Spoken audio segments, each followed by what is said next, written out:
नमस्कार दोस्तों, कहानियों के सफर में एक बार फिर से आपका स्वागत है। मेरा नाम है अमित वाधवा, कहानियों को आवाज देता हूं। आज आपको सुनाने जा रहा हूं अंजलि खेर जी की लिखी एक कहानी, या फिर संस्मरण कह सकते हैं। वो भी क्या दिन थे, और ये कोरोना की यादें हैं बेसिकली।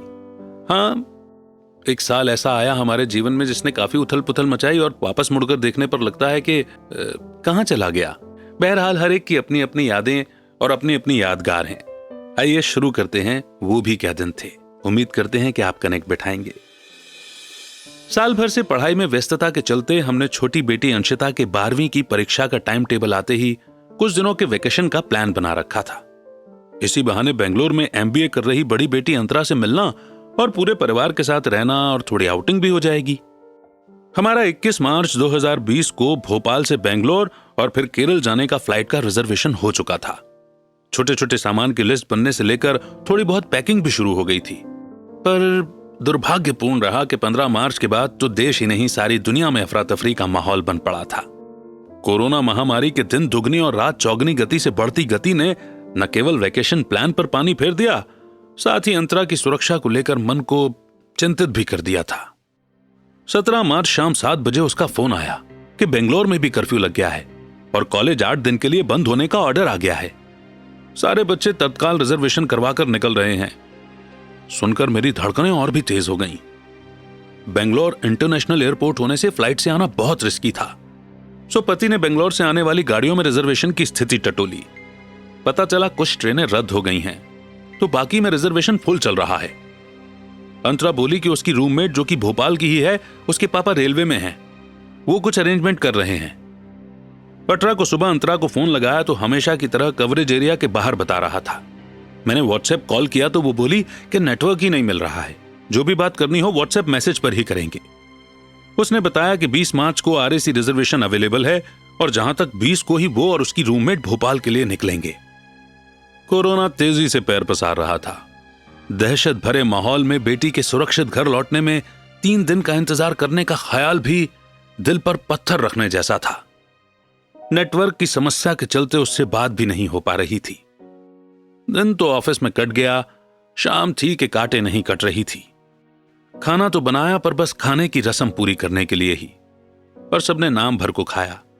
हर मैसेज अलर्ट पर व्हाट्सएप टटोलते ही देख छोटी बेटी अंशिता बार बार मुझसे कहती, मम्मी दीदी आ जाएगी, उसकी चिंता मत करो, उसकी रूममेट भी तो साथ है ना, दोनों आ जाएंगी। वो पहले भी अकेले कई बार आई हुई है, पर ऐसे कोरोनामय माहौल में नहीं।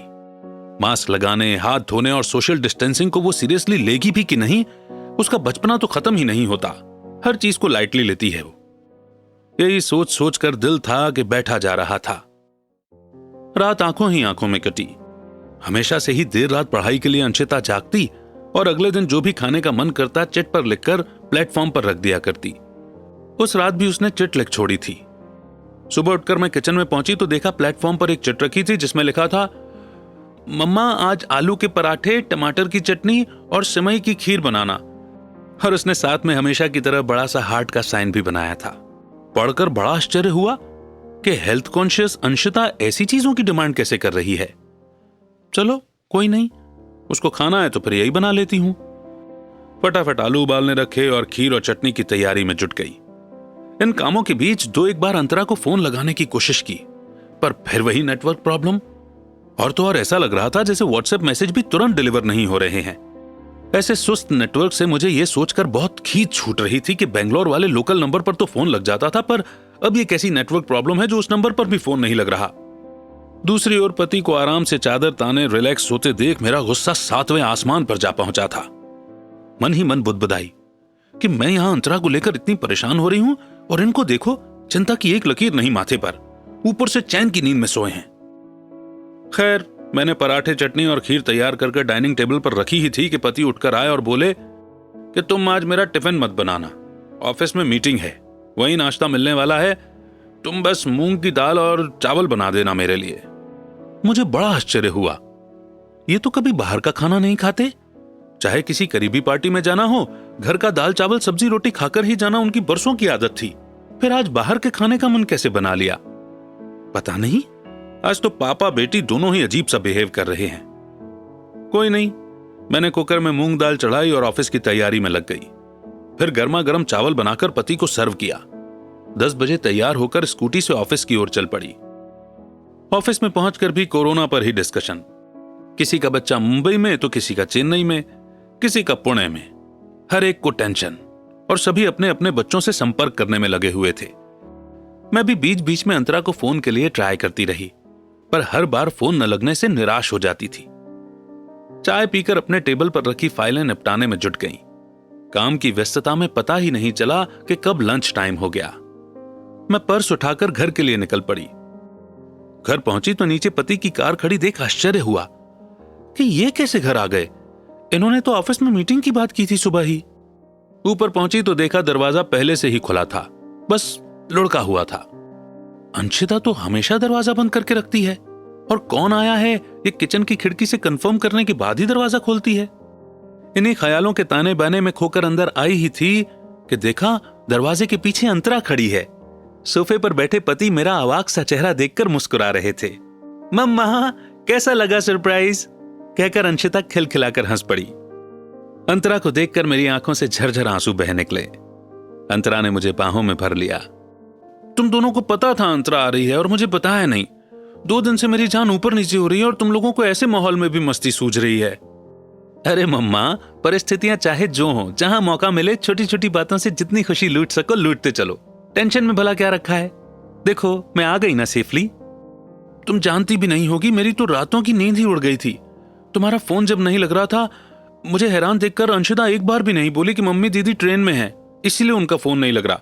और तुम लोगों की सारी सेटिंग समझ में आ गई मुझे। तभी दीदी की चमची अंशिता ने आज तुम्हारे मनपसंद आलू के पराठे बनवाए और पापा जी ने मीटिंग का बहाना बनाकर टिफिन के लिए मना लिया, क्योंकि तुमको स्टेशन से लेकर वापस घर आना ही था। ये सब तुम्हारी ही कारस्तानी है, कहकर मैंने प्यार से लबरेज झूठे गुस्से से अंतरा के गाल पर धीमे से चपत लगाई। पर जो भी हो, आप खुश तो हुई ना मम्मा। चलो इसी खुशी में आज मैं खाना गर्म करके लाती हूं, कहकर अंशिता किचन की ओर जाने लगी। रहने दे, तेरा कल लास्ट पेपर है, तू पढ़, मैं लगाती हूं खाना, कहकर अंतरा किचन की ओर जाती है। आपको भी मेरे ऊपर तरस नहीं आया मुझे इतना परेशान होते देख? एक हिंट तो कर सकते थे ना कि अंतरा की चिंता मत करो, वो बेंगलोर से निकल चुकी है। हद करते हो आप, तीनों की तीनों मिलकर मेरे मजे ले रहे थे। मैंने गुस्से से आंख तरेर कर पति की ओर देखते हुए कहा और उठकर अंतरा की ओर मदद करने के लिए किचन में चली गई। अरे तुम्हारी लाडली ने ही मना किया था, वरना तो मैंने तुमसे कभी कोई बात छुपाई है आज तक, पति बोले। मम्मा मैं ला रही हूं ना, आप बैठो, अंतरा बोली। अरे बेटा ऑफिस जाना है ना, हम दोनों मिलकर प्लेट लगाएंगे और साथ बैठकर बातें करते हुए खाएंगे तो टाइम बचेगा, कहकर हम दोनों ने प्लेट्स लगाई। बस फिर क्या था, अंतरा की नॉन स्टॉप बतौलेबाजी जो शुरू हुई तो खत्म होने का नाम ही नहीं ले रही थी। लंच टाइम खत्म हो गया था। मैं ऑफिस जाने के लिए उठ खड़ी हुई तो मस्तीखोर अंतरा बोली, मम्मा अब आप बेधड़क फोन लगाइए, कोई नेटवर्क प्रॉब्लम नहीं। मैंने हंसते हुए गले लगाकर उसे प्यार किया। फिर मैं और मेरे पति अपने अपने ऑफिस की ओर रवाना हो गए।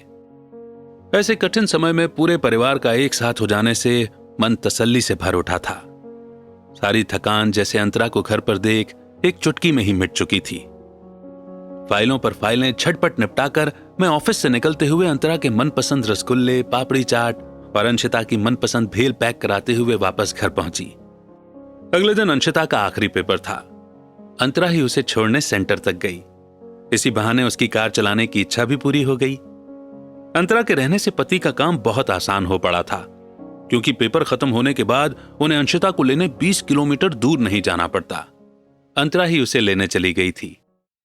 अंशिता के पेपर खत्म होने के बाद घर का कर्फ्यू तो खत्म हुआ, पर दुर्भाग्यपूर्ण था कि कोरोना से बिगड़ते हालात के चलते पूरे देश में टोटल लॉकडाउन डिक्लेयर हो गया।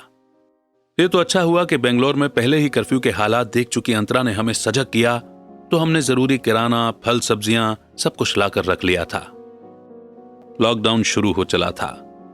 पहले तो ऑफिस के कारण रूटीन फिक्स था, पर अब तो पूरा का पूरा शेड्यूल ही गड़बड़ाया हुआ था।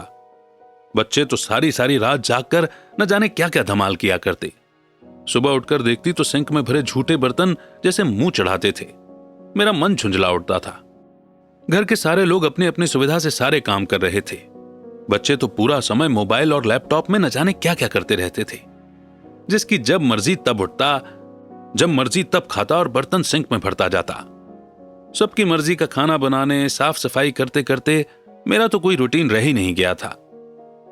दिन भर में मेरा भी मन करता कि मैं भी मूवी देखूं, नॉवेल पढ़ूं, कुछ लिखूं, किसी से मोबाइल पर जी भर बातें करूं, यूट्यूब पर कोई मोटिवेशनल स्पीच सुनूं।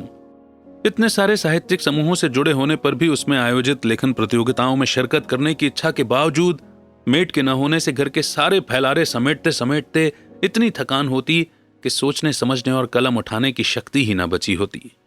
फिर सारा गुस्सा बच्चों और पति पर निकालने लगी तो अंतरा बोली, मम्मा, पूरे समय साफ सफाई में ही लगी रहोगी तो ऐसा ही होगा। कुछ कामों को इग्नोर करके खुद के लिए भी समय निकालो। घर चमकता रहेगा तो कोई मेडल नहीं मिल जाएगा। दुनिया में देखो कितनी क्रिएटिव चीजें हैं करने के लिए, और आप तो इतना अच्छा लिखती हो, क्यों बेफजूल की बातों में अपना टाइम वेस्ट करती हो। मेरी उत्सुकता बढ़ी। मैंने उससे पूछा तो उसने बताया कि वो लैपटॉप में कोई टाइम पास नहीं करती, बल्कि ऑनलाइन इंटर्नशिप के लिए अच्छी कंपनियों में अप्लाई करती है। और उसने बताया कि उसका 2 अच्छी कंपनियों में सिलेक्शन भी हो गया है। चूंकि मुझे भी लिखने का शौक था, सो उसने मुझे मेरी मनपसंद कंटेंट राइटिंग के लिए अप्लाई कराया। उसमें मुझे 200 शब्दों का आर्टिकल लिखकर भेजना था। पसंद आने पर महीने भर रोज नए नए विषयों पर आर्टिकल लिखकर भेजना था।